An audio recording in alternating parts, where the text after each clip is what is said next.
Bonjour à tous et à toutes et bienvenue sur la chaîne Reflet de Lune, j'espère que vous allez bien. Merci pour votre présence. Aujourd'hui, on se retrouve pour les énergies du mois de mai 2023 pour le signe du Verseau, Soleil, Ascendant, Lune ou Vénus en Verseau. Je lance le générique, je fais le tirage et je vous retrouve juste après.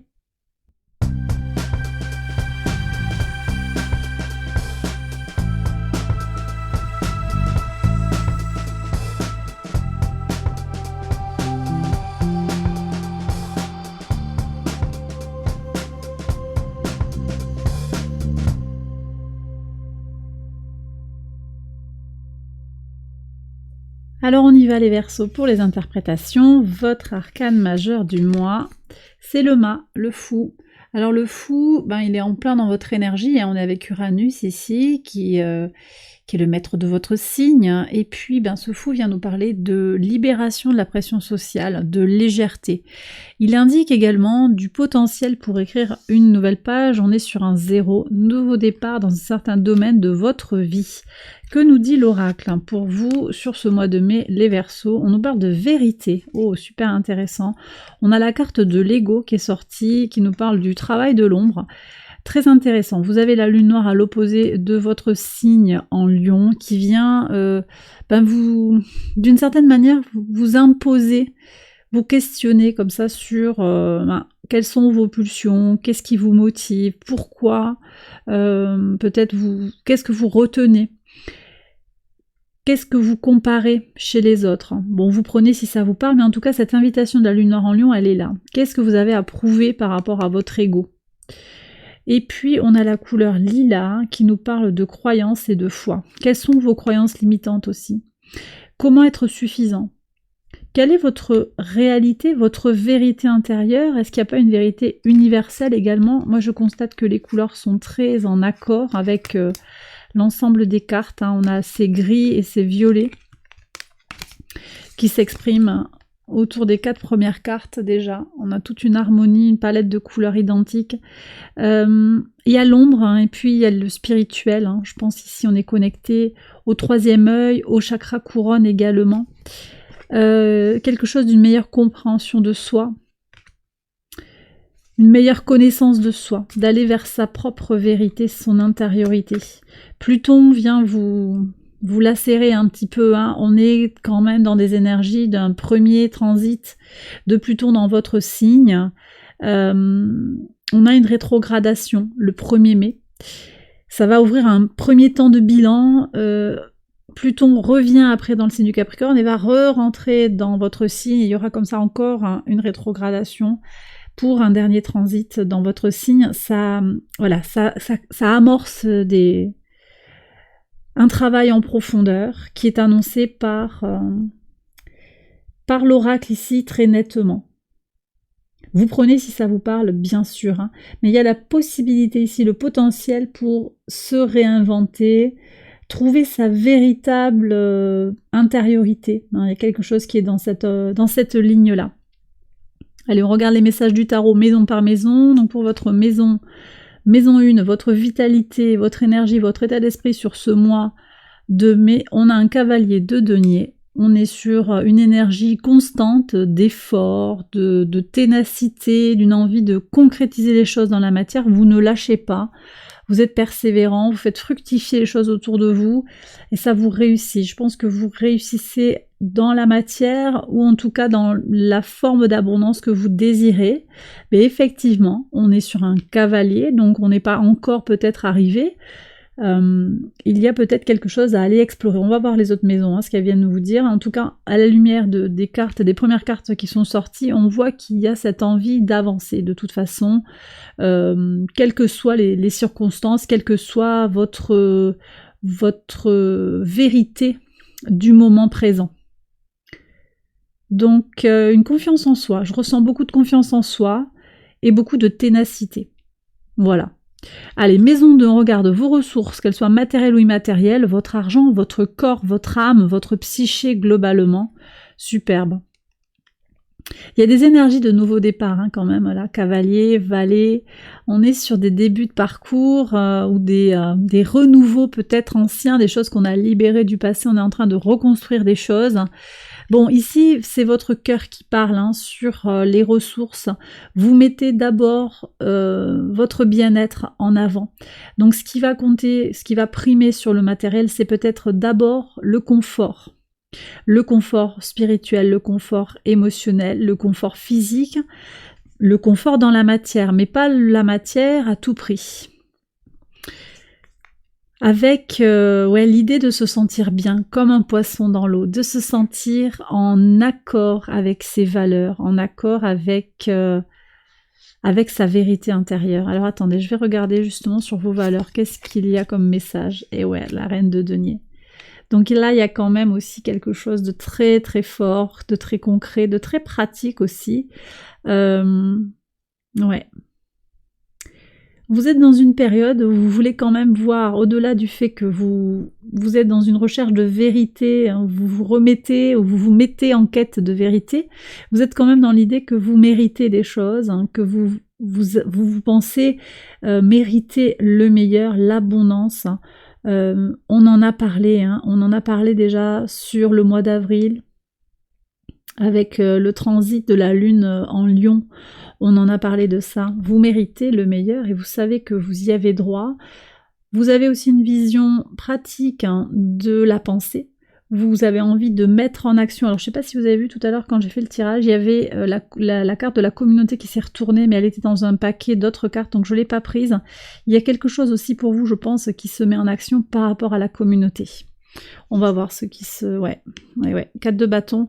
Effectivement, il y a quelque chose qui se met en action pour vous sur ce mois de mai par rapport à un groupe de personnes ou par rapport à quelque chose de plus grand que vous, quelque chose de plus universel ou simplement aussi un grand groupe de personnes. D'accord? Que ce soit dans le pro, dans l'amical, vous touchez d'une certaine manière le cœur de certaines personnes pour leur apporter de la joie. De la joie, de l'énergie, du bien-être. D'accord? Alors, je prends la carte de la maison 3, communication, échange, petit déplacement, le contact avec l'entourage proche. Vous êtes nombreux à avoir eu cette carte, hein, à un endroit ou l'autre, sur le plan personnel. Hein. Entre les maisons 3 et 5, j'ai eu cette énergie-là pour plusieurs signes. Il y a un travail d'intériorisation. Mercure rétrograde, hein, jusqu'au 15 mai, c'est une énergie forte de retour sur soi, et puis Pluton rétrograde dans votre signe également. On a des énergies comme ça où on prend du recul. En particulier, je pense avec Mercure rétrograde, hein, le maître du signe des Gémeaux, maison 3, vous prenez du recul par rapport à ce qui a été dit, par rapport à ce que vous avez dit, par rapport à ce qu'on vous a dit, par rapport à la façon que vous avez de vous penser, de recevoir aussi les paroles d'autrui. Sur le plan de la communication, il y a des choses qui vont se transformer. Je pense que vous libérez des choses du passé, peut-être des paroles blessantes, des choses que vous avez pu dire, des regrets d'une certaine manière. En tout cas, vous vous libérez de tout ça, vous laissez les fardeaux et vous allez vers quelque chose de plus centré sur votre vérité intérieure, votre intériorité, votre intuition également. On va voir s'il y a d'autres messages qui sortent avec la Lune. En tout cas, il y a quelque chose de mieux se connaître. Hein. Moi, quand même, je pense qu'il y a un lien aussi avec sa vérité intérieure. Hein. Je pense qu'il y a une harmonie de couleurs aussi ici qui est là pour nous parler de la connexion entre cette lune et la vérité. C'est-à-dire que vous savez en fait, vous avez une forme de connaissance absolue de vous-même, en vous. C'est là et vous partez peut-être en recherche de cette énergie qui vous concerne directement. Donc il y a un certain détachement aussi. Je vais recouvrir pour comprendre un peu mieux de quoi il retourne, mais je pense qu'il y a un certain détachement des contacts à tout prix. Ça ne veut pas dire qu'on ne voit pas du monde, mais il y a une autre façon d'être au monde. J'ai le sentiment qu'il y a une autre façon d'être au monde. Ouais, on regrette, hein. Là, il y a quand même une notion de regret. On regrette quelque chose qui a été dit, quelque chose qui a été fait. Qu'on vous a dit que vous avez dit, on ne peut pas rembobiner. Donc tout ce qu'on peut faire, c'est avancer. Peut-être comprendre, hein, faire sa propre analyse, comprendre que c'est peut-être pas vous, prendre sa part de responsabilité, également, mais libérer quelque chose. Hein. Je crois que c'est libérer le regret aussi, le message. Hein. Libérer le regret. On a peut-être été blessé, hein. Vous vous êtes senti trahi. Mais il y a quelque chose de plus haut, de plus fort pour vous, hein. Maison 4, hein, votre base, hein, vos fondations, le rapport au père, le foyer. Encore un renouveau. On aura eu toute la série, il ne manque plus que le roi, hein, de denier, donc il y a du renouveau dans la matière. Donc vous voyez, il y a quelque chose qui se transforme concrètement en vous, dans votre chair, je pense, hein. Sur le plan de votre énergie vitale, sur le plan de votre base également. On va voir ce qu'il y a sur la mission de vie. Et ouais, il y a ce déplacement qui se joue. Changement de valeur, un mouvement psychologique, un mouvement physique, changement de peut-être de métier, changement de mission au sein d'une entreprise, changement de point de vue par rapport à votre mission de vie. Quelque chose de neuf s'ouvre à vous. Et ça vient également d'une base qui est renforcée. Vous comprenez mieux ce qui vous est arrivé. Vous construisez sur les épreuves du passé, vous construisez sur qui vous êtes, je le répète, hein, dans votre propre vérité. Donc il ne s'agit plus de s'encombrer des énergies saturniennes qui viennent rigidifier notre vie, mais plutôt de s'en libérer. Et c'est aussi ce qu'il y a ici, hein, avec ce 6 d'épée, vous vous libérez des contraintes, vous vous libérez des dictates pour aller vers votre lumière intérieure. C'est un beau cheminement qui se dessine là. Maison 5. Alors la maison 5, elle nous parle de votre créativité, de votre enfant intérieur, de votre épanouissement personnel. Une reine d'épée. Je pense qu'il y a effectivement des liens qui se coupent, hein, des blessures, des doutes du passé qui sont libérés. Et puis, sur le plan créatif, on me dit que vous avez de bonnes idées qui sont faites avec l'intellect, mais également avec le cœur. Et que ça, c'est porteur. Parce que vous le faites avec votre envie. Voyez, et c'est votre envie et votre cœur qui vous apporte également l'abondance dans votre vie. D'accord? Donc c'est lié, les idées plus ce que vous avez envie de transmettre, ça donne un résultat positif sur la créativité. Le rapport avec les enfants également me semble protégé. Cette reine, elle vient materner, mais elle fait également preuve de rigueur. Donc peut-être qu'il y aura un recadrage par rapport à un enfant, besoin de lui apporter un cadre rassurant, on peut être dans ces énergies-là, pour accompagner cette personne, qu'elle soit jeune ou moins jeune, dans... jeune ou plus âgé, je veux dire, dans son épanouissement personnel. D'accord? Quel que soit son âge, hein, ça peut être un adulte, ça peut être un ado, un enfant, vous aiderez cet enfant, votre enfant, ça peut être aussi un enfant spirituel, vous l'aiderez à grandir. Ça peut également être un projet créatif, un projet d'entreprise, que vous aidez à grandir par une décision claire et nette à son sujet. On tranche un petit peu, mais ça c'est positif, on passe à l'action. Maison 6, le quotidien, le travail, l'organisation, la routine, la santé, ouais. Encore une fois, on est sur des renouveaux, As d'épée, donc de nouvelles idées pour mieux s'organiser, pour mieux prendre soin de sa santé, pour se sentir plus... en plus grande forme en fait, pour avoir plus de vitalité. Vous faites ce qu'il y a à faire, hein, de façon très concrète. On n'est pas sur l'idée de cacher un petit peu la poussière sous le tapis, là. On est vraiment sur l'idée de regarder les choses en face aussi, même au niveau de vos valeurs, hein, reine de denier, pardon. C'est vraiment une énergie où vous faites ce qu'il y a à faire. Et là, on voit avec cette as d'épée aussi ce côté efficace dans le mental, avec vous n'hésitez pas à faire rentrer de la nouveauté pour peu que ça puisse vous aider en fait. C'est ok, vous êtes ouvert à de nouvelles expériences pour peu que ça puisse vous aider dans votre quotidien, dans votre travail, dans votre organisation. Donc très certainement qu'il y aura de nouvelles expériences dans le cadre professionnel ou dans le cadre de l'organisation, de la maison, etc. Ça ressort également ici, je le disais, par rapport à la gestion de la famille si vous avez des enfants. Et dans la gestion de vos projets, s'ils sont en lien directement avec votre travail. On va voir ce qu'il y a ici sur l'engagement à l'autre, la vie extérieure à vous-même, ça peut être sur le plan pro, sur le plan occupationnel, sur le plan relationnel, sentimental. Alors encore des deniers, mais là un 4 de deniers qui nous indique que vous vous accrochez à quelque chose. Alors vous vous accrochez peut-être à une relation, à un lien avec un patron, à un lien avec un amant, une maîtresse, un amoureux, quelqu'un d'autre que vous aimez sur le plan sentimental, une relation. J'ai le sentiment qu'il y a cette relation du passé. Ça va pas parler à tout le monde, hein, les Verseaux, mais là, on a cette relation du passé. On s'est fait mal, on s'est fait du mal, on s'est dit quelque chose, hein, on regrette ce qui a été dit. On s'accroche à un résultat précis. On aimerait retenir la personne, elle va partir, elle est déjà partie.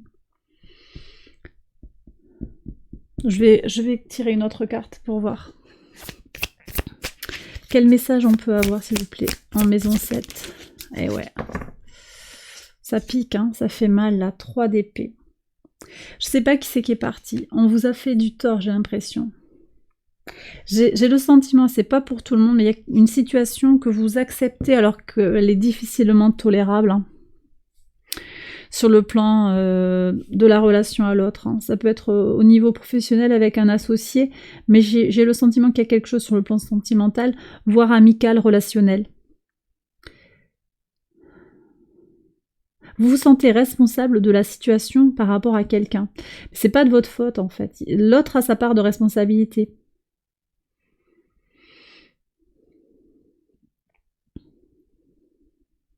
On va voir la transformation. Maison 8, les changements, les transformations profondes. Ouais. Alors ici, on me dit de vous dire d'aller chercher l'équilibre dans votre épanouissement personnel et l'aide que vous pouvez apporter aux autres. Vous voyez, il y a encore cette communauté qui est là. Il ne s'agit pas de se perdre dans l'aide à l'autre, que ce soit un parent, un enfant, un ami, un patron, l'entreprise, son projet, tout ça. Il ne s'agit pas de s'y perdre, il y a vraiment un équilibre à donner, à trouver. C'est vous qui donnez le tempo d'ailleurs, hein. C'est vous qui donnez le tempo, vous positionnez votre cadre, on est vraiment sur ça avec la Reine d'épée. Vous faites les choses hein, de manière pratique. Hein. Reine de denier, cavalier de denier, dans votre base, le valet de denier, il y a des choses vraiment pratiques hein, qui vous permettent de concrétiser ce que vous désirez. Mais encore faut-il chercher, aller vers cette notion d'équilibre. C'est ce que je ressens ici fortement, en lien en particulier avec ce rapport à l'autre. C'est-à-dire qu'il y a quelque chose qui me semble désajusté, déséquilibré dans une certaine relation. Et là, j'ai l'impression que le mois de mai, c'est pas évident pour vous d'y voir très clair. Ça peut être sur le plan familial, hein, parce que on aura encore Mars en Cancer jusqu'au 20 mai. Donc là, c'est de l'instabilité sur le plan émotionnel et dans les relations familiales en particulier. Vénus en Cancer, elle va pousser à l'harmonie, mais bon... alors c'est vrai qu'elle va rééquilibrer les énergies de Mars, ça c'est certain. Néanmoins, il y a besoin d'ouvrir ce dialogue d'harmonie. Et puis on a une pleine lune en Scorpion, hein, le 5 mai, parce que je suis sur ce passé. Le Scorpion, on a cette énergie de qu'est-ce que je nourris comme émotion, qu'est-ce que je choisis de faire exister comme émotion en moi. Cette pleine lune en Scorpion, elle vient nous questionner sur ça, avec une tendance peut-être à la rancune, au ressentiment. Donc on peut avoir ce regret, mais également la rancune vis-à-vis de l'autre ou vis-à-vis de soi-même. Je m'en veux parce que je n'ai pas réussi à le garder, à la garder. J'ai pas réussi à avoir du succès dans ce job. J'ai pas réussi à. C'est vraiment ce message limitant que vous vous donnez au quotidien. Et bien, début mai, vous avez cette possibilité aussi d'aller ouvrir quelque chose, un temps de bilan, pour réfléchir à ce que vous pensez avoir perdu. Parfois, une expérience malheureuse peut s'avérer, parfois et même souvent, elle a toujours quelque chose de positif à nous apprendre, sur nous-mêmes, sur les autres, hein, sur la vie en général. D'accord ? Donc, trouver son équilibre. Alors ensuite, sur vos valeurs, ici en maison 9, les valeurs, la spiritualité, mais également les hautes études, le lien à l'administration, les grands voyages. Donc, beaucoup de positivité, Reine de denier, il y a de la réussite. Hein. Je pense qu'au-delà de cette situation très ponctuelle là, qui pose question, il y a quand même des choses qui sont très clairement positionnées chez vous. Vous savez ce que vous voulez. Vous êtes lancé dans une nouvelle formation, vous y allez, vous faites ce qu'il y a à faire, il y a un côté très pratico-pratique avec cette reine. Après, on est sur une énergie de reine, il y a quand même pas mal de coupes dans votre tirage, des coupes ici au travers de cette reine de denier, ici aussi avec la reine d'épée, et encore une fois avec le valet de coupe ici, donc 3 énergies d'eau. On a également cette notion avec, en maison 10, le 6 d'épée, certes ce sont des épées, mais sa représentation se joue également sur l'eau, comme s'il y avait besoin de suivre le flot de la vie pour se laisser glisser lentement vers notre destinée. On quitte quelque chose, on glisse. Il y a besoin de se délester de quelque chose pour jaillir dans sa vie, sans s'encombrer du passé et des relations décevantes de sa vie. Ça va peut-être pas parler à tout le monde, mais là je pense qu'il y a vraiment ce message à vous transmettre sur les relations qui me déçoivent ou qui m'ont déçu dans la vie. Qu'est-ce que j'en fais? Qu'est-ce que je nourris par rapport à ces personnes-là? Comment je passe à autre chose aussi, Relâcher l'ego. Relâcher l'ego. J'ai été blessée. Qu'est-ce que ça vient blesser en moi? Blessure de rejet. Blessure d'abandon. D'accord. Ok, donc je continue ici. Donc je disais ici en maison 11, vos projets, vos espérances, le lien à la communauté, un 4 de bâton qui parle de stabilisation. Donc je vous ai dit tout à l'heure toute l'aide que vous pouvez apporter à la communauté et la communauté qui va vous le rendre et également avec une notion de stabilisation. Quelque chose qui est très équilibré, très positif, très propice à la création, à la co-création. C'est peut-être vous le leader par rapport à tout ça, mais vous êtes dans la co-création. Parce que peut-être vous initiez en fait. Vous initiez, puis après on retombe dans une énergie de donner et de recevoir. Voilà ce que je reçois ici. Maison 12, alors la maison 12, elle nous parle de tout ce qui est invisible, des choses qui sont secrètes, et également de la leçon à intégrer une fois qu'on a parcouru le zodiaque. Alors quel est le message? Eh bien, on a un cavalier de coupe ici. Écoutez, ce cavalier de coupe, il nous parle d'idéalisme. Quel est votre idéal? Qu'est-ce que vous désirez dans la vie? Peu importe que ce soit réaliste ou pas aux yeux des uns et des autres, qu'est-ce que vous voulez dans la vie? Vous serez toujours à temps de le confronter à la réalité, mais pas au qu'en dira-t-on ou pas aux idées des autres. C'est pas exactement ça. C'est plutôt de mettre vos valeurs à l'épreuve, de façon très pratique, à l'épreuve de la vie. Et donc, vous voyez comment ici, ce cavalier de coupe, il vient répondre ici et là à ces échecs du passé, à ces relations que vous sentez dégradées, à cette difficulté peut-être à en rentrer en connexion avec une personne en particulier. Je pense qu'il y a des situations très très spécifiques ici. On vous dit, garde ton cap comme ce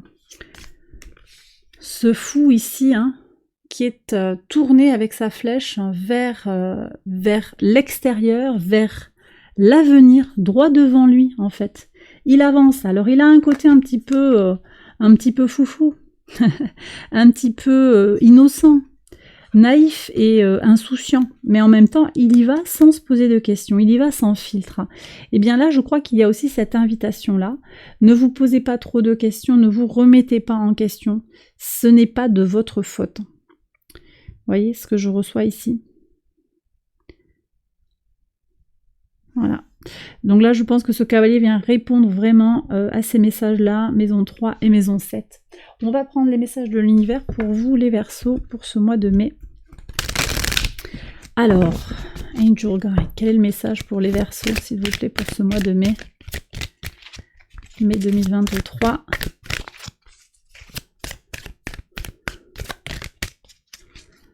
Alors, on me dit que celle-là. Ok. Et là, ah bah tiens. Alors, vous n'êtes pas les seuls à avoir eu pouvoir et intention, vulnérabilité et liberté, et on a opportunité et changement. Donc, voilà. Alors, moi, ce que je reçois ici, c'est que vos expériences de vie, aussi douloureuses soient-elles, sont des possibilités de faire rentrer du changement en vous et dans votre vie plus globalement, de vous connecter à votre intuition, d'aller vers plus de liberté. Ça, c'est le premier point. Mais également, votre puissance et vos intentions sont très fondamentales. Qu'est-ce que vous voulez? Ici, on avait l'autorité qui s'exprime avec ces deux reines qui expriment leur autorité. Qu'est-ce que vous voulez? Qu'est-ce que vous désirez? Sans oublier votre part émotionnelle. Bien entendu, il ne s'agit pas d'être focaliser uniquement sur l'objectif en s'oubliant et en étant très froid et sans pitié. C'est pas ça. Mais c'est de poser ses intentions et d'affirmer son pouvoir sur le fait de reprendre la main sur sa vie, tout simplement. Et puis vous avez ici la carte de la vulnérabilité, de la liberté. On nous parle à nouveau de liberté. Vous êtes libre. C'est sûr que ça plaît peut-être pas à tout le monde de vous sentir libre. Ça va gêner le voisin. Ah, mais toi tu fais ça, mais t'as pas le droit. Sans que pour autant c'est pas quelque chose de nécessairement illégal, hein, c'est pas ça. Mais c'est que le jugement fait que c'est pas juste. En fait, c'est pas juste lui de son point de vue. Il est pas d'accord. Hein, tu accèdes à ça, mais moi, je trouve que c'est pas juste pour moi. Ben, ça, c'est son point de vue. En tout cas, vous êtes libre. Vous êtes libre et vous avez également le droit de vous montrer dans votre forme vulnérable. Vous n'avez pas besoin de mettre un masque, hein, vous n'avez pas besoin, pour ce mois de mai en tout cas, il y a des moments où je vous dis de mettre un masque, les Verseaux et d'autres signes, hein, ça m'est arrivé dans les tirages de dire qu'il y avait nécessité pour le moment de porter le masque. Là, je pense que vous avez besoin aussi d'aller vers votre vérité intérieure, c'est vraiment ça, et peu importe ce qu'en diront les gens, donc l'ego, on le laisse pour le moment. On se centre sur soi, mais on se nourrit de l'intérieur, et puis peu importe hein, ce que pensent les autres. Alors vous prenez bien entendu si tout cela vous parle, hein, vous le savez les Verseaux. Et bien voilà, j'ai terminé votre tirage, j'espère qu'il vous a guidé, qu'il vous a éclairé. J'espère vous retrouver juste après sur Patreon pour une extension, tout est expliqué en barre de description. Je vous embrasse bien fort, je vous souhaite un excellent mois de mai et je vous retrouve très vite pour une prochaine vidéo. Bye bye.